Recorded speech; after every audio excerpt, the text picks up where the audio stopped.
వాక్యంలోనికి వెళ్ళక ముందు ఒక వచనాన్ని మనం ధ్యానించుకుని ప్రభు సహాయంతో చిన్న ప్రార్థనలో కనిపెడదాం. లూకాసు వార్త 7వ అధ్యాయము. లూకాసు వార్త 7వ అధ్యాయం 36వ వచనం నుండి 36వ వచనం నుండి 50వ వచనం వరకు ఉన్నాయి. కొంచెం పెద్దగానే ఉంటాయి, కానీ నేను త్వరగా చదువుతాను. నా వెంట మీరు కూడా వచనం విడిచి వచనం మనం చదువుతుంది. లూకాసు వార్త 7వ అధ్యాయము 36వ వచనం నుండి 50వ వచనం వరకు త్వరగా మనం చదువుకుని ప్రభు సహాయం వరకు చిన్న ప్రార్థనలో కనపడతాం. నేను చదువుతాను, తర్వాత మీరు నాతో పాటు ఏకీభవించారు. పరిసయ్యులలో ఒకడు తనతో కూడా భోజనం చేయవలెనని ఆయనను అడిగాను. ఆయన తన పరిసయ్యుని ఇంటికి వెళ్ళి భోజన పంక్తిని కూర్చుండగా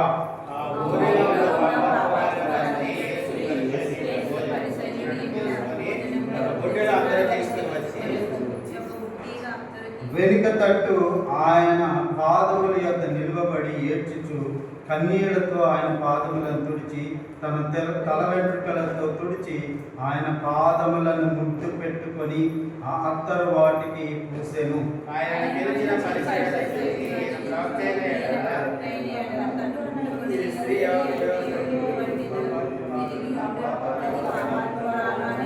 అందుకు యేసు, సీమోను, నీతో ఒక మాట చెప్పవలనని ఉన్నానని అతనితో అనగా అతడు, బోధకుడా, చెప్పమని.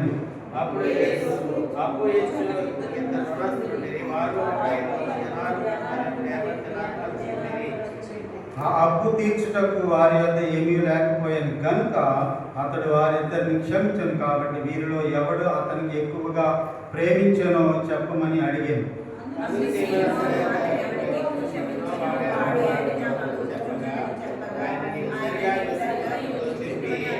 ఆ స్త్రీ వైపు తిరిగి సీమోనుతో ఇట్లని, ఈ స్త్రీని చూచి చున్నావే, నేను నీ ఇంటిలోనికి రాగా నీవు నా పాదములకు నీళ్లు ఇయ్యలేదు, కానీ ఈమె తన కన్నీళ్లతో నా పాదములను తుడిపి తన తల వెంట్రుకలతో తుడిచెను.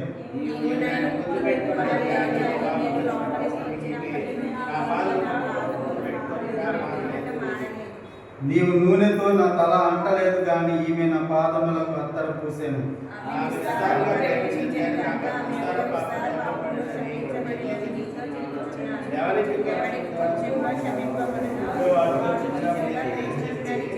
నీ పాపములు క్షమింపబడి ఉన్నవి అని ఆమెతో అనెను.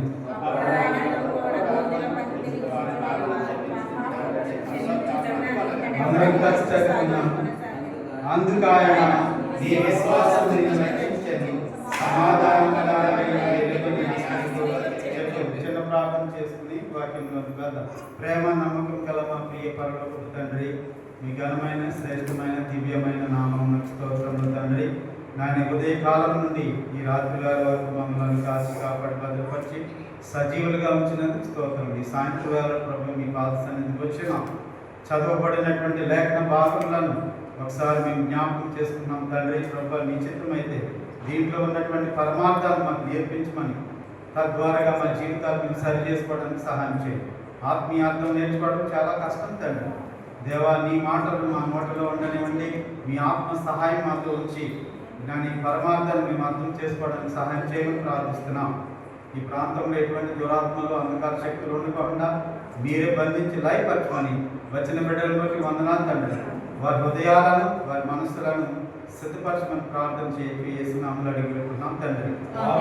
ప్రభునందు ప్రియ దేవుని బిడ్డలారా, మరి ఈ యొక్క సందర్భము చాలా పలుమార్లు మనం వింటూనే వచ్చాము. చాలా బోధకులు ఒక వేరు కోణాల్లో ఈ యొక్క పరమార్థాన్ని మనకి వివరించడం జరుగుతుంది.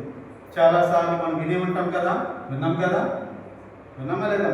విన్నారు, ఓకే, వెరీ గుడ్. సో ఇప్పుడు కొన్ని విషయాలు, కొన్ని ఆత్మ సంబంధమైనటువంటి విషయాలు ఈ సందర్భంలోంచి మనం చూసి మనం ముందుకు వెళ్దాం. ఇక్కడ తెలిసినట్లయితే పరిసయ్యులలో ఒకడు అతనితో కూడా భోజనం చేయాలని అడిగిన ఆయన ఆ పరిసయ్యుని ఇంటికి వెళ్ళి భోజన పంక్తి కూర్చున్న ఆ ఊరిలో ఉన్న పాపాత్మురాలైన ఒక స్త్రీ యేసు పరిసయ్యుని ఇంటి భోజనం కూర్చున్నాడని తెలుసుకొని ఆయన ఈ యొక్క బుడ్డిలో అద్దం తీసుకొని వచ్చాను. ఆ పాపాత్మురాలైనటువంటి స్త్రీ ఇంతకీ ఆ స్త్రీకి ఏముంది ట్యాగ్రామ్కి? పాపాత్మురాలని ముద్ర ఉన్నది. ఆమెకు ఆల్రెడీ పాపాత్మురాలని ఒక బిరుదు కూడా ఆమెకు ఉంది. ఇంతకీ ఆమె ఏ పాపం చేసింది అనేది ఇక్కడ బైబిల్లో రాయలేదు, కానీ ఆమె పేరు కూడా ప్రస్తావించలేదు, కానీ పాపాత్మురాలనే ట్యాగ్ మాత్రం ఆమెకు ఉన్నది. ఆమెకి బిరుదు అది. ప్రియదేవుని బిడ్డలారా, మరి ఏ పాపం చేసిందంటే 1 కొరింథీ 6వ అధ్యాయము 9వ వచనం చదువుదామా? 1 కొరింథీ 6వ అధ్యాయం 9వ వచనం 10వ వచనం. అన్యాయస్తులు దేవుని రాజ్యమునకు వారసులు కానేరని మీకు తెలియదా? మోసపోకుడి, జారులైనను, విగ్రహారాధికులైనను, వ్యభిచారులైనను, పురుష సంయోగులైనను, దొంగలైనను, లోపులైనను, దోషకులైనను, దోచుకొని వారైనను దేవుని రాజ్యమునకు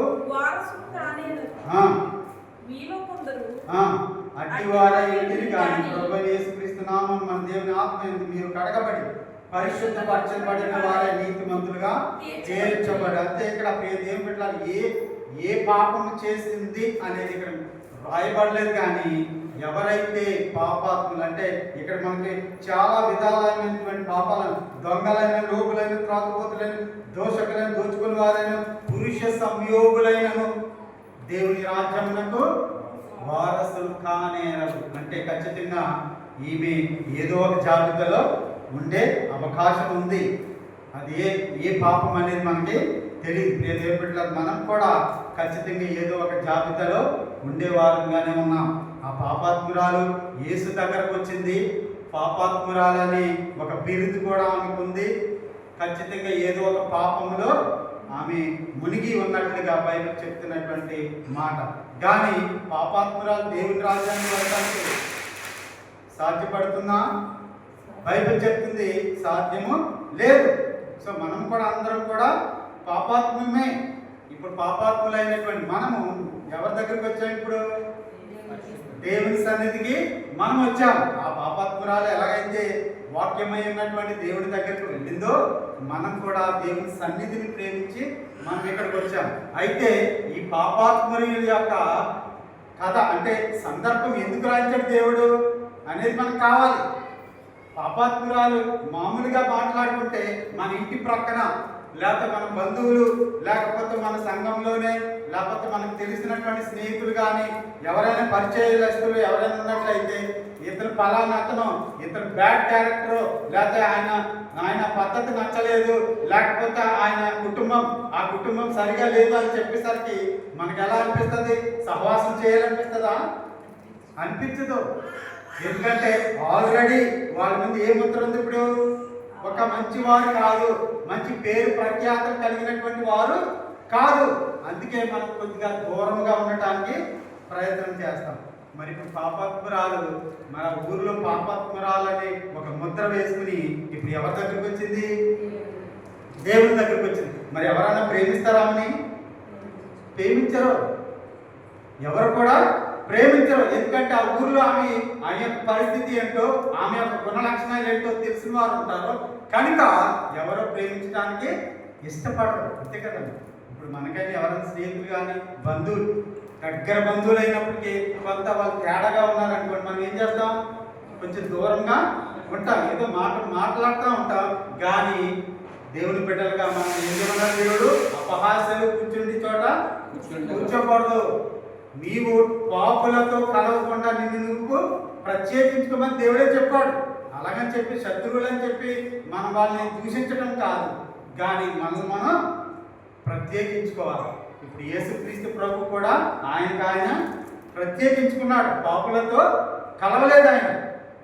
సరే, ఈ పాపాత్మురాలు మరి ఎవరైనా ప్రేమిస్తారంటే ఎవరు కూడా ప్రేమించదు. ఎందుకంటే ఆమెకు ఉన్నటువంటి గుణలక్షణము, ఆమెకు ఉన్నటువంటి పేరు ప్రఖ్యాతలు ఆమెకి పాపాత్మురాలనే ట్యాగ్తో మనం దేవుని పెట్టాలా. మీరు ఇప్పుడు ఎవరి దగ్గరికి వచ్చిందంటే యేసు దగ్గరికి వచ్చింది. ఎలా వచ్చింది అనేది మనకు తెలియాలి. ఇప్పుడు ఆమె నుండి అసలు ఈ అంశాన్ని దేవుడు బైబిల్లో ఎందుకు రాయించాడు? పాపాత్మల గురించి నేర్చుకోవడం మనకు అవసరమా? సాధారణంగా అయితే ఎవరన్నా ఒక చెడ్డ ఫ్యామిలీ ఉన్నారనుకోండి, వాళ్ళ జోలికి మనం వెళ్ళాం, వాళ్ళతో పెద్దగా మనం సన్నిహితంగా సహవాసంగా ఉంటాం. ఎందుకంటే మన పిల్లలు కానీ మనం కానీ అవిశ్వాసులతో కలవద్దని దేవుడే చెప్పాడు.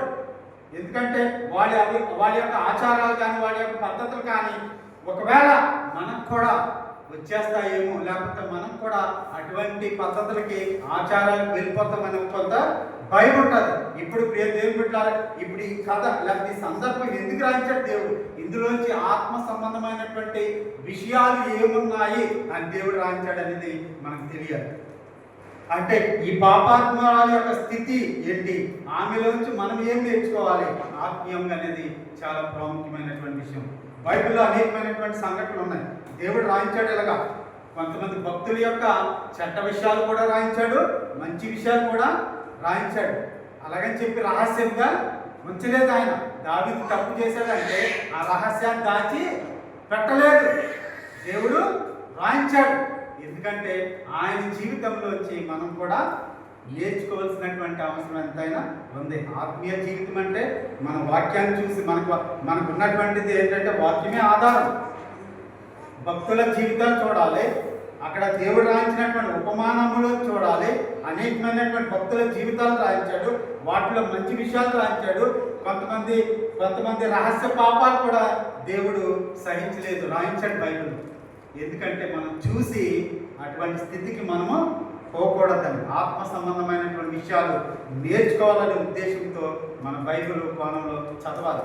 ఎందుకంటే మనం చదివేటప్పుడు ఆ కోణంతోనే చదవాలి.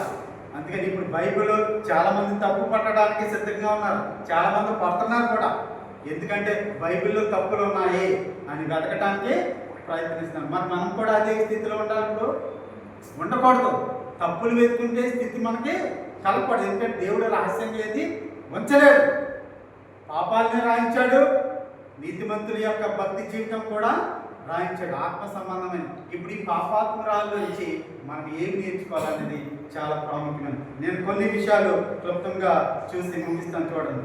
అయితే ప్రియదేవుని మొట్టమొదటిది ఏంటంటే ఈ పాపాత్మరాల యొక్క లో ఉన్నటువంటి మొట్టమొదటి ఆత్మీయ స్థితి ఏంటంటే విశ్వాసం. ఉందా లేదా? ఉన్నది. చూద్దాం విశ్వాసం గురించి దేవుడు బైబిల్ ఏం చెప్తున్నాడో చూద్దాం. హెబ్రీ పత్రిక 11:6 విశ్వాసము లేకుండా చదివేస్తాను. హెబ్రీ పత్రిక 11:6 ఏమంటే విశ్వాసము లేకుండా దేవునికి అసాధ్యము ఉన్నాడని తను వెతుకు వారికి నమ్మవలని కదా అంటున్నాడు. అంటే దేవుడు ఇప్పుడు ఈ పాపాత్మురాలు ఎందుకు వచ్చింది అసలు ఆ సీమోనింటికి అంటే నమ్మింది, ఆయనే దేవుడని నమ్మింది, ఆయనే దేవుని కుమారుడని నమ్మింది, విశ్వాసంతో వచ్చింది సీమోనింటికి.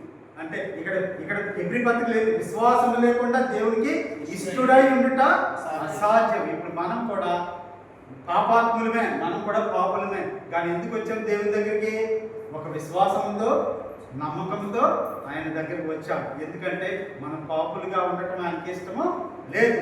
ఆయన నీతిమంతుల కొరకు, పాపుల కొరకే కానీ నీతిమంతుల కొరకు రాలేదు. ఆయన పాపులను వెతికి రక్షించడానికి ఆయన వచ్చాడు. కాబట్టి మనం పాపములను క్షమించబడాలి అనుకుంటే మనం ఎవరి దగ్గరికి రావాలి? దేవుని దగ్గరికి రావాలి. ఎలాగైతే పాపాత్మురాలు యేసు దగ్గరకు వచ్చిందో, ఈయనే దేవుని కుమారుడు అని నమ్మి వచ్చిందో, అందుకు ఆమె విశ్వాసము చాలా గొప్పది. దేవుని బిడ్డలారా, మనం కూడా విశ్వాసంతో, ఆయన మనం చూడలేదు, దేవుని మనం చూసామా? చూడలేదు. ఆయన కార్యాలు చూసాము, ఆయన వాక్యాన్ని చూసాము, ఆయన వాక్యంతో మనం ఆదరించబడుతున్నాము, ఆయన వాక్యంతో మనము విశ్వాసములో అభివృద్ధి చెందుతున్నాము. ఇటువంటి విషయాలు చూసి అంతే తప్ప మనం ఎవరూ చూడలేదు. చూచివారి కంటే చూడక నమ్మవారు ధన్యులు అని చెప్పారు. ఇప్పుడు పాపాత్మురాలు సీతగా అంటే డైరెక్ట్గా యేసుని చూసింది, నమ్మింది, ఈయనే దేవుని కుమారుడని నమ్మింది. కాబట్టి విశ్వాసంతో ఆయన పాదముల దగ్గర కూర్చున్నాం. ఇది మొదటి విషయం. మొట్టమొదట ఆమెకున్నటువంటి గుణలక్షణం ఏంటి? విశ్వాసం. రెండోది చూద్దాం చూడండి. అదే లూకాసు వార్త మనం చదువుకున్నాం కదా, 7వ అధ్యాయం 37వ వచనం. ఆ ఊరిలో ఆ ఊరిలో ఉన్న పాపాత్మురాలైన ఒక స్త్రీ యేసు పరిసయ్యుని ఇంట భోజనం కూర్చున్నాడని తెలుసుకొని ఒక బుట్టెలో అత్తరు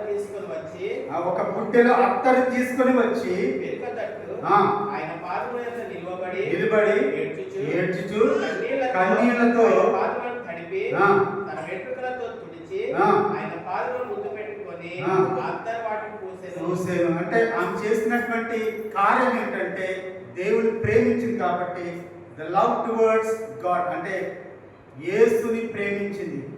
రెండో గుణం ఏంటి?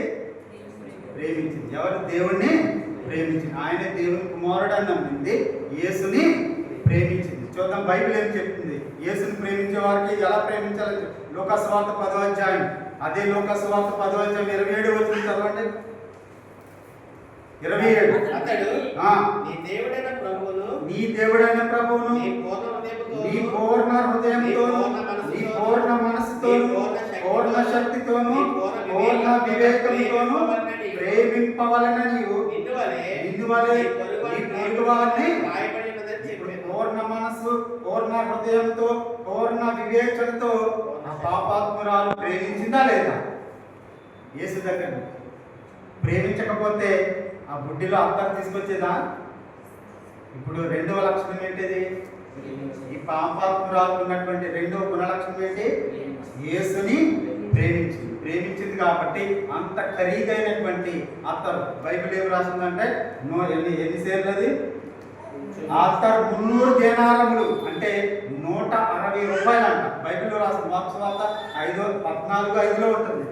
ఆ అత్తరు 300 దేనారములతో ఆమె కొని, అంటే ఆ రోజుల్లో ఆ దినాలు పాత నిబంధన కాలము కొత్త నిబంధన మొదటి కాలంలో అత్తరు కొనటం అంటే చాలా కష్టంతో కూడుకున్నటువంటి పని. ఎందుకంటే అత్తరు వాడటం అనేది వాళ్ళకి సాంప్రదాయం ఆ రోజుల్లో ఆ దినాలు. సో ఎవరైనా అత్తరు కొనాలంటే కాస్త కోస్తో ధనము సేకరించుకోవాలి. ఎందుకంటే అది ఖరీదైనటువంటి వస్తువు, అందరు కొనే వస్తువు కాదు. ఎవరో కొంతమంది ఉన్నవాళ్ళు మాత్రమే కొనుక్కునే స్తోమత కలిగిన వారు. కానీ ఈ పాపాత్మురాలైనటువంటి స్త్రీ ఏం కొన్నది? అత్తరు. ఎంత పెట్టి? 300 దేనార, అంటే 160 రూపాయలతో మన ఖరీదైనటువంటి అత్తరు కొని యేసు దగ్గరికి తీసుకొచ్చింది. అంటే ప్రేమ లేకపోతే చేస్తుంది పని చేయదు. సో దేవుడిని ఎలా ప్రేమించింది ఆమె? పూర్ణ మనసుతో పూర్ణ హృదయంతో పూర్ణ వివేచనంతో పూర్ణ శక్తితో ఆమె యేసుని ప్రేమించింది. సో రెండవ లక్షణము ఆమెలో ఉన్నటువంటి ఆత్మీయ లక్షణం ఏంటంటే యేసుని ప్రేమించే గుణం. మూడో లక్షణానికి వెళ్ళిపోదాం రండి. మూడో లక్షణానికి వెళ్దాం చూడండి.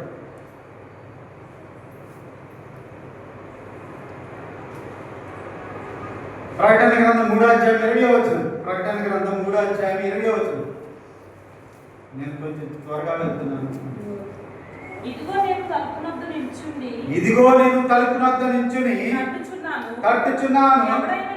ఎవడైనను నా స్వరము విని తలుపు తీసిన ఎడల నేను అతని యొద్దకు వచ్చి అతనితో నేనును నాతో కూడా అతడును భోజనము చేయుదుము. ఇదిగో నేను తలుపునొద్ద నిల్చుండి తట్టుచున్నాను. ఎవడైనను నా స్వరము విని తలుపు తీసిన ఎడల నేను అతని యొద్దకు వచ్చి అతనితో నేనును నాతో కూడా అతడు భోజనము. మూడో లక్షణం ఏంటంటే యేసు క్రీస్తు ప్రభుని తన హృదయంలోనికి ఆహ్వానించింది. ఈ పాపాత్మురాలు ఏం చేసింది? యేసు క్రీస్తు ప్రభుని తన హృదయంలోనికి ఆహ్వానించింది. సో ఎవరైతే తన హృదయంలోనికి దేవుడిని ఆహ్వానిస్తారో ఖచ్చితంగా దేవుడు వారి ఇంట ఉంటాడా లేదా? ఉంటారు. ఈ పాపాత్మురాలు పూర్ణ మనసుతో పూర్ణ వివేచనతో పూర్ణ శక్తితో ప్రేమించింది. తర్వాత తన హృదయంలోనికి ప్రభువుని ఆహ్వానించడం అనేది చాలా గమనీయం. సో అందుకే పాపాత్మురాలని చెప్పి చాలా సనుక్కున్నారు. చూడండి ఎలా సనుక్కున్నారు చూడండి. ఒక వచనం చూద్దాం. లూకాసు వార్త 7వ అధ్యాయం 34, 39 వచ్చిన మనం చదువుకున్నాం కదా.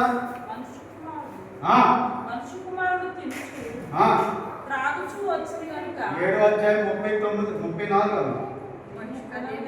అదేనండి. మనిషి కుమారుడు తినుచు త్రాగుచు వచ్చాను కనుక మీరు ఇదిగో వీడు తిండిపోతులు మద్యపానీయు సుంకురులకును పాపులకును స్నేహితుడును అంటున్నారు. ఎవరినన్నారు ఇప్పుడు ఆ మాటలు? ఎవరినన్నారు? ఆ చుట్టూ ఎవరున్నారు? శాస్త్రులు ఉన్నారు, పరిసయ్యులు ఉన్నారు, సద్దుకయ్యలు ఉన్నారు. అంటే సీమోను ఇంట్లో పరిసయ్యుడు భోజనానికి పిలిచాడు, యేసు వచ్చాడు భోజనానికి. వారితో పాటు శాస్త్రులు ఉన్నారు, పరిసయ్యులు ఉన్నారు, సద్దుకయ్యలు. ఇప్పుడు ఏమంటున్నారు యేసుని? వీడు తిండిపోతీయు మద్యపాని అని చెప్పి విమర్శిస్తున్నారా లేదా? 39 వచ్చిన చదవండమ్మా. 39 అది చూసి ఈయన ప్రవక్త అయిన ఎడల తన్ను ముట్టుకొనిన ఈ స్త్రీ ఎవతయో ఎటువంటిదో ఎరిగి నేను తనలో తాను అంటే తన అర్థమైంది. ఇప్పుడు సీమోను పరిసయ్యుడు తన భోజనానికి పిలిచినటువంటి యేసును పిలిచాడు, కానీ తన హృదయంలో ఏముంది? ఈ పాపాత్మురాలు ఈమె ఎందుకు వచ్చింది ఇక్కడికి? యేసు ఈమెతో సహవాసం చేయటం ఏంటి? యేసు ఈమెను ఎందుకు ముట్టుకోవడం, యేసు ఈమెతో ఎందుకు మాట్లాడటం అని గుణ లక్షణం సొనుక్కున్నాడు. అంటే ఎవరు? సీమోను పరిసయ్యుడు అయినటువంటి ఆయన కూడా సంతోషం కలిగి. ఇప్పుడు సీమోను దేవుని ప్రేమించాడా లేకపోతే ద్వేషిస్తున్నాడు? ఇప్పుడు ద్వేషిస్తున్నాడు. సనుక్కోవటం అంటే అర్థం ఏంటి? ద్వేషణ. ఇప్పుడు సీమోన్కి ఏముంది? హృదయంలో ద్వేషం ఉంది, సనుక్కుంటున్నాడు. యేసు ఎందుకు వచ్చాడు ఇక్కడికి? వచ్చాడు, ఓకే పర్వాలేదు. ఈ పాపాత్మురాలతో ఎందుకు సేవ చేయించుకుంటున్నాడు అనేది సనుక్కోవడం. అంటే హృదయంలో ప్రేమ అనేది కనపట్ల. ఆమె పాపాత్మురాలు అయి ఉండొచ్చు, కానీ ఆమెను ప్రేమించడం ఆయన వల్ల కావట్లేదు. అంటే దాని అర్థం ఏంటంటే హృదయంలో ఆయనకు ప్రేమ అనేది లేదు. సో 3వ లక్షణం ఏంటంటే ఈ పాపాత్మురాల్లో ఉన్నటువంటి 3వ లక్షణం యేసుని తన హృదయంలోనికి ఆహ్వానించింది. ఇప్పుడు 4వ లక్షణం చూద్దాం చూడండి. అదే లూకాసు వార్త 7వ అధ్యాయంలో 38వ వచనం చదవండి. ఆయన పాదముల యొద్ద నిలవబడి ఏడ్చుచు కన్నీళ్లతో ఆయన పాదములను తడిపి తన తల వెంట్రుకలతో తుడిచి ఆయన పాదములను ముద్దు పెట్టుకొని అత్తరు వాటికి అంటే ఇప్పుడు ఈ పాపాత్మురాలు యేసుకి పరిచర్య చేస్తుందా లేదా? ఇప్పుడు 4వ గుణం ఏంటి? పరిచర్య. ఎవరు చేస్తుంది? యేసుకి పరిచర్య చేస్తుంది. ఈ పరిచర్య లక్షణం అనేది ఆమెలో ఎందుకంటే ఖరీదు దేవుని ప్రేమించింది, తన హృదయంలోనికి ఆహ్వానించింది. అంతేకాకుండా తన కష్టార్జితంలో నుండి యేసు కొరకు 300 దేనారములతో అత్తరు తీసుకొచ్చి ఎక్కడికి వచ్చింది? పాదముల యొద్ద కూర్చుని యేసు పాదములకి రాస్తూ కన్నీళ్లతో తన తల వెంట్రుకలతో తొడవటం అనేది యేసుకు పరిచర్య చేస్తుందా లేదా? పరిచర్య. ప్రియ దేవుని బిడ్డలారా, మనం కూడా దేవునికి భక్తి జీవితం కాదు, బైబిల్ ఏం చెప్తుందంటే విశ్వాసం ఎంత ప్రాముఖ్యమో పరిచర్య కూడా అంతే. క్రియలు లేని విశ్వాసము వ్యర్థం అంటుంది. నీలో భక్తి ఉంది కానీ క్రియలు లేదు. ఇక్కడ భక్తి ఉంది ప్లస్ క్రియలు చేస్తుంది. అంటే తన విశ్వాసం గొప్పదా కాదా? తన భక్తి జీవితం గొప్పదా కాదా? అది ఎందుకంటే క్రియలు లేకుండా నువ్వు పరలోకానికి వెళ్ళటం అసాధ్యం. ఎందుకంటే అబ్రహాము విశ్వాసం ఉంది, క్రియలు ఉంది. క్రియలు ఏం చేశాడు ఆయన అంటే దేవుణ్ణి నమ్మాడు, వెళ్ళమన్న చోటికి వెళ్ళాడు, తన బలి ఇవ్వమన్నాడు, తన కుమారుడైనటువంటి ఇస్సాకును ఇచ్చాడా లేదా?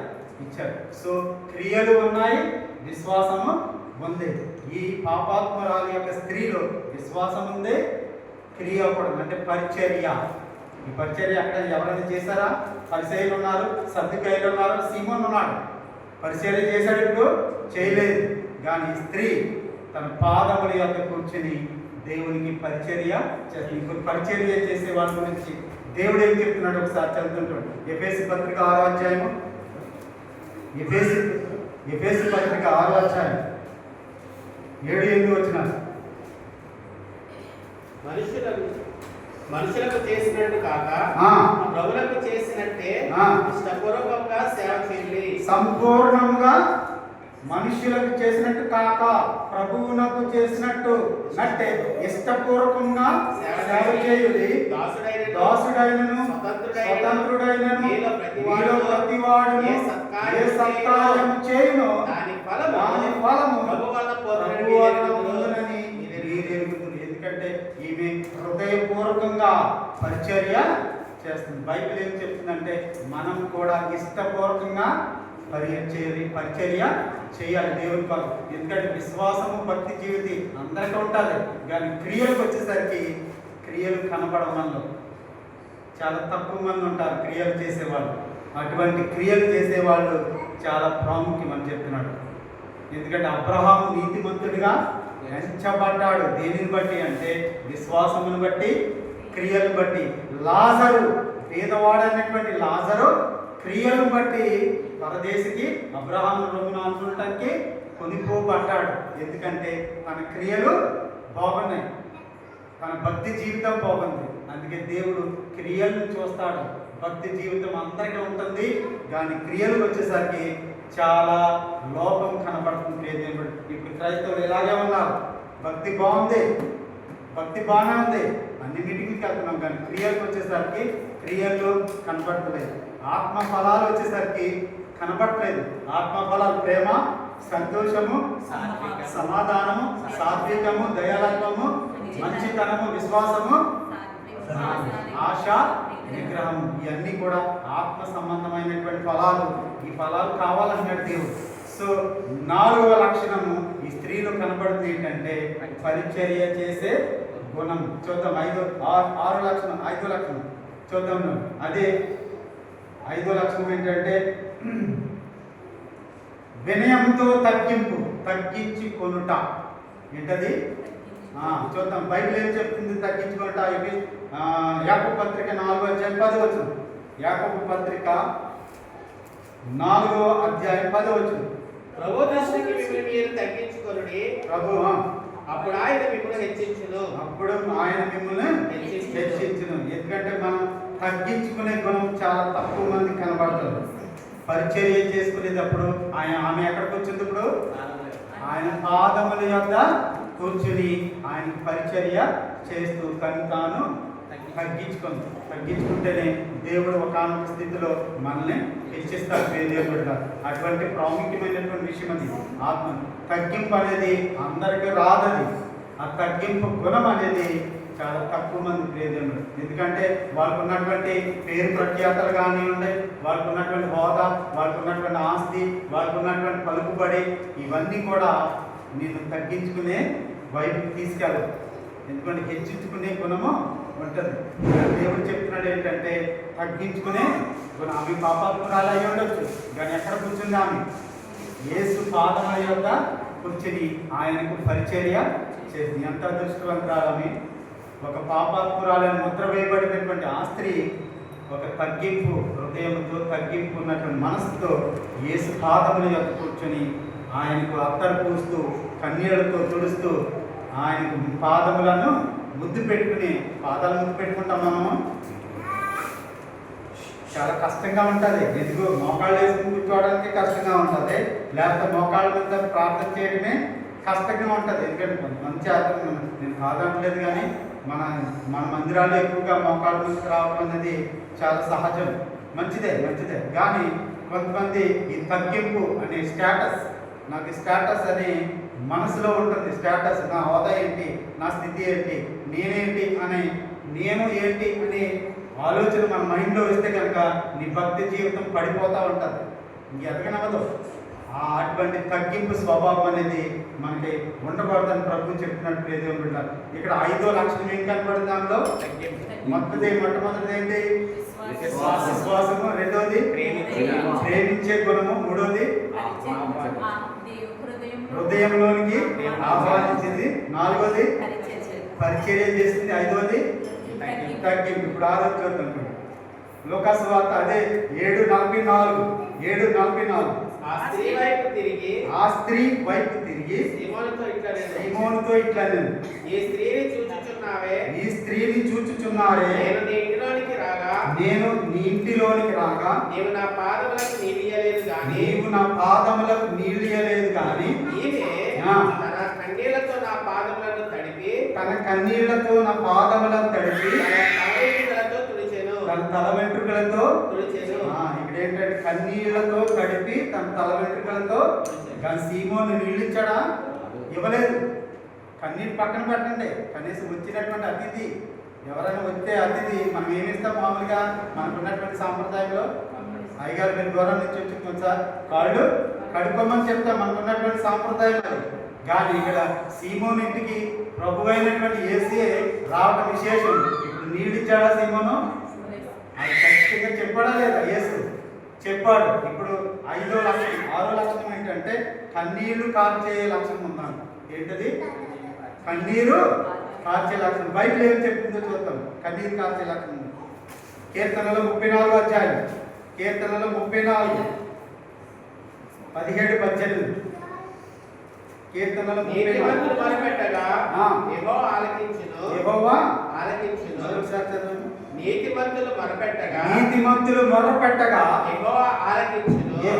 ఆలకించును. వారి శ్రమలన్నిటిలో నుంచి వారిని విడిపించును. విరిగిన హృదయం గల వారికి యెహోవా ఆసన్నుడు. నలిగిన మనసు గల వారిని ఆయన రక్షించును. నలిగిన మనస్సు గల వారిని ఆయన రక్షించును. ఇప్పుడు కన్నీళ్లు పెట్టుకుంటుంది ఎవరు? పాపాత్మురాలైనటువంటి స్త్రీ యేసు పాదముల దగ్గర కూర్చుని ఆమె కన్నీళ్లు పెట్టుకుంటుంది. ఎందుకంటే పాపాత్మురాలని ఒక ముద్ర ఆమెలో ఉంది కాబట్టి ఇప్పుడు పాపములను క్షమించే గుణము ఆయనే దేవుని కుమారుడు అని చెప్పి ఆమె నమ్మింది, విశ్వాసము ఉంచుకుంది. తర్వాత ప్రేమించి ఆయన వరకు అత్తరు తీసుకొచ్చింది. తగ్గింపుతో తన పాదములను ముద్దు పెట్టుకుంటూ కన్నీరు కాస్తుంది. ఇప్పుడు కన్నీరు కార్చే గుణం ఉందా మనకి అనేది మనం పరిశీలించుకోవాలి. ఎందుకు కన్నీరు కార్చాలి అంటే మన పాపముల నిమిత్తం, మన ఆత్మీయ స్థితిని బట్టి. ఆమె కన్నీరు కార్చిందంటే ఖచ్చితంగా ఆమె పాపం కొరకు, తన ఆత్మీయ స్థితి కొరకు కన్నీరు కార్చింది అని. దేవుని ప్రేమించకపోతే కన్నీరు కారుతుందామే? కార్చదు. సో ఆరో గుణం ఏంటది? కన్నీరు కార్చే గుణం. 7వ గుణం చూద్దాం, చూడండి రండి. 2వ దినవృత్తాంతాలు ఇదే లోకాసు వార్త 7వ అధ్యాయం మనం చదువుకున్నాం కదా. ఇదే 7వ అధ్యాయంలో 47-48 ఆమెను విస్తారముగా ప్రేమించెను కనుక ఆమె యొక్క విస్తార పాపములు క్షమింపబడిన నీతో చెప్పుచున్నాను. ఎవరికి కొంచెముగా క్షమింపబడును వాడు కొంచెముగా ప్రేమించునని చెప్పి నీ పాపములు క్షమింపబడినవి ఆమెతో నేను పేదలు. అంటే మారు మనస్సు. 7వ గుణం అంటే మారు మనసు. చూద్దాం బైబిల్ ఏం చెప్తుందో మారు మనసు గురించి. 2వ దినవృత్తాంతాలు 7వ అధ్యాయం 14. 2వ దినవృత్తాంతాలు 7వ అధ్యాయం 14 వచ్చింది. 7:14 నా పేరు పెట్టబడిన నా జనులు తమ్మును తాము తగ్గించుకొని ప్రార్థన చేసి నన్ను వెదకి తమ చెడు మార్గములను విడిచిన ఎడల ఆకాశము నుండి నేను వారి ప్రార్థనను విని వారి పాపములను క్షమించి వారి దేశమును స్వస్థపరచుదును. వారి దేశమును స్వస్థపరచు. అంటే ప్రియ దేవుని బిడ్డ, ఆకాశము నుండి మన ప్రార్థన వింటున్నాడు. కానీ ఆయన ఎదురు చూసే గుణలక్షణం ఏంటంటే మనం తగ్గించుకోవాలి, మనం మారు మనసు పొందాలి. మన పాపములను సామెతలు 28:13 ఏముంటది? అతిక్రమములను దాచిపెట్టుకుని వాడు ఇప్పుడు ఆమె అతిక్రమములు, తన పాపములను దాచిపెట్టుకుని బయట ఉంటే కనుక ఆమె పాపములు క్షమించబడతాయా? క్షమించబడవు. ఆమె ఎవరి దగ్గరికి వచ్చిందంటే ఈయనే దేవుడు, ఈయనే దేవుని కుమారుడు, ఈయనకే అధికారము ఉంది. ఎందుకంటే పాపములను క్షమించే గుణం ఆయనకు ఉంది కాబట్టి నేను ఆయన దగ్గరకు వచ్చాను. మారు మనసు కలిగే 7వ లక్షణం ఏంటి? మారు మనసు కలిగే లక్షణం. మర్చిపోయారా? ఇంకా ఆఖరిగా ఒకే లక్షణం ఉంచొద్దాం. చూడు, సబ్మిషన్. ఎఫెసీ పత్రిక 5వ అధ్యాయం, రోమాపత్రిక 13, రోమాపత్రిక 13:1. రోమాపత్రిక 13:1. అమ్మా గట్టిగా చదవండి. ప్రతివాడును పై అధికారులకు లోబడి ఉండవలెను. ఏలయనగా దేవుని వలన కలిగినది తప్ప మరి ఏ అధికారమును లేదు. ఉన్న అధికారములు దేవుని వలననే నియమింపబడి ఉన్నవి. కాబట్టి అధికారమును ఎదిరించువాడు దేవుని నియమమును ఎదిరించుచున్నాడు. అధికారములను ఎదిరించేవాడు దేవుని నియమమును అంటే ఇప్పుడు మనకి ఏముండాలి అంటే లోబడే గుణం ఉండాలి. ఏంటది? లోబడే గుణము. ఇప్పుడు ఎవరికి లోబడింది? ఆమె యేసుక్రీస్తుకి లోబడింది. ఎందుకు అర్థమైంది? పాపములతో ఉన్నటువంటి స్త్రీ యేసు పాదముల దగ్గరికి వచ్చి దేవుని కుమారుడని నమ్మింది, దేవుడని నమ్మింది. పాపములు క్షమించే గుణము, లక్షణాలు, అధికారం ఆయనకు ఉన్నదని నమ్మింది. సో లోబడిందా లేదా? లోబడింది. అర్థమవుతుందా? సో లోబడి యేసే దేవుడు ఆయన నన్ను క్షమిస్తాడనే మంచి ఉద్దేశంతో ఆయనను సేవించడం కాదు. ఇప్పుడు 7 మన లక్షణాలు చూసాం. ఆ పాపాత్మురాలు ఉన్నటువంటి మొదటి చెప్పండి. విశ్వాసము ఉన్నది. రెండవది ప్రేమించింది. మూడవది తన హృదయంలోనికి యేసుని ఆహ్వానించింది. 4 పరిచర్య చేసింది. 5 తగ్గింపు స్వభావం.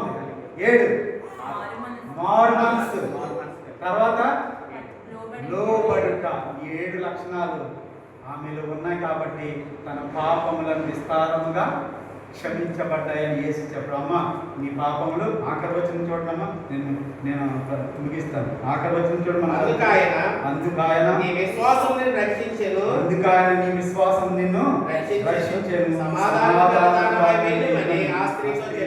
చెప్పాను. దేవుని బిడ్డ ఇటువంటి లక్షణాలు ఆమెలో ఉన్నాయి కాబట్టి ఆమె పాపాత్మురాలైనప్పటికీ ఆమె విశ్వాసమును బట్టి తనకున్నటువంటి ఆత్మ సంబంధమైనటువంటి లక్షణాలను బట్టి దేవుడు ఆమె పాపమును క్షమించాడు. ఇప్పుడు నీవు నేను కూడా ఆలోచించుకోవాలి. మన విశ్వాసం ఎలా ఉంది? మన పరిచర్య ఎలా ఉంది? మన క్రియలు ఎలా ఉన్నాయి? మనకు ఉన్నాయా లేదా? దేవుడు ప్రేమిస్తున్నావా? విశ్వాసం కలిగి ఉందా? లోబడే లక్షణం నీలో ఉందా? తగ్గించుకునే స్వభావం నీలో ఉందా? మారు మనసు పొందే స్వభావం ఉందా? కన్నీరు కార్చే స్వభావం ఉందా?